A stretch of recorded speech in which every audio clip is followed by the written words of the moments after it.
Long term capital gain exemption के बारे में, जो कि सेल ऑफ हाउस प्रॉपर्टी आप जब भी बेचते हो रेजिडेंशियल हाउस प्रॉपर्टी, तो आप उसको एग्जेम्पशन कैसे क्लेम कर सकते हैं। तो section 54 of income tax act इस बारे में बताता है, जब भी आप कोई भी house property residential house property बेचते हो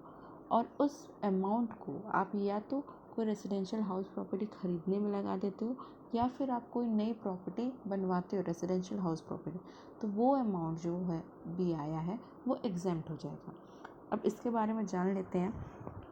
क्या कंडीशंस है, इसके एप्लीकेबिलिटी क्या है। तो कोई भी इंडिविजुअल या एचयूएफ हो वो इस एग्जेम्पशन का बेनिफिट ले सकता है। कैपिटल एसेट जो है कि वो लॉन्ग टर्म होनी चाहिए, मतलब कि आप कोई रेजिडेंशियल हाउस प्रॉपर्टी अगर बेच रहे हो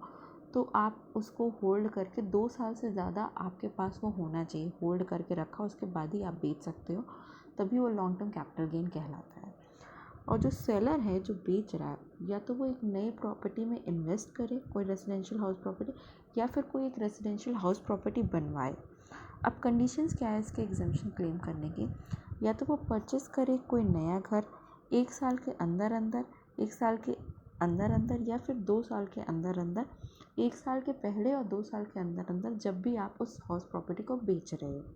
या फिर आप कोई एक नया घर बनवा रहे हो जो कि कंप्लीट हो जाना चाहिए 3 साल के अंदर अंदर जब भी आप उस प्रॉपर्टी को बेच रहे हो, जिसको हम ट्रांसफ़र बोलते हैं इनकम टैक्स की लैंग्वेज में। जब भी आप उस हाउस प्रॉपर्टी को ट्रांसफ़र करोगे इसके 3 साल के अंदर अंदर आप एक नया घर बनवा ले रहे हो उस पैसे से, तो वो अमाउंट जो है वो एग्जेम्पशन के अंदर आ जाएगा। लेकिन जो भी आप नया घर बनवा रहे हो या ख़रीद रहे हो वो इंडिया के अंदर ही होना चाहिए। और एग्जेम्पशन आपको तभी मिलेगा अगर आप एक से ज़्यादा घर नहीं खरीद रहे हो, मतलब आपने जो बेचा है वो अमाउंट आप एक ही घर में लगा रहे हो, तभी वो आपको एग्जेम्पशन मिल जाएगा। बट इसका एक एक्सेप्शन केस भी है जो मैं आपको बता रही हूँ कि अगर पूरे लाइफ टाइम में आपको एक बार ये एक्सेप्शन मिलता है कि अगर आपने एक रेजिडेंशियल हाउस प्रॉपर्टी ख़रीदा है और आप 2 हाउस प्रॉपर्टी में इन्वेस्ट कर रहे हो, जो कि long term capital gain exemption की लिमिट है 2 करोड़ रुपए। 2 करोड़ के अंदर अंदर अगर आपके पास कोई लॉन्ग टर्म कैपिटल गेन आया है और आप उसको 2 रेजिडेंशियल हाउस प्रॉपर्टी में लगा सकते हो once in a lifetime. लेकिन अगर एक बार आपने बेचा 2 बार लगा दिया, ठीक है, लेकिन अगर नेक्स्ट टाइम आप बेचोगे तो आपके ऊपर केवल एक ही रेजिडेंशियल हाउस प्रॉपर्टी का एग्जेम्पशन मिलेगा। अब आगे बात कर लेते हैं अमाउंट ऑफ एग्जेम्पशन क्या मिलेगा। या तो कैपिटल गेन आपने जो बेचा है उससे जो पैसा आ रहा है,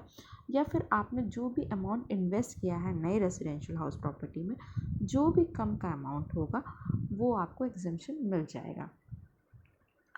कुछ पॉइंट्स आपको नोट करके रखना पड़ेगा कि अगर आपने नए हाउस प्रॉपर्टी को जो कि आपने ख़रीदा है, अगर आप उसको 3 साल के अंदर अंदर बेच देते हो तो जो भी आपको शुरू में एग्जेम्पशन मिला था वो रिवोक हो जाएगा, और आपने जो नई प्रॉपर्टी को बेचा है वो कैपिटल गेन जो भी उस पर आएगा वो पूरा का पूरा टैक्सेबल हो जाएगा। और अगर आपने उस कैपिटल गेन अमाउंट को अगर आपने पूरा यूटिलाइज़ नहीं किया है अपनी आईटीआर रिटर्न फाइल करने के अंदर अंदर, तो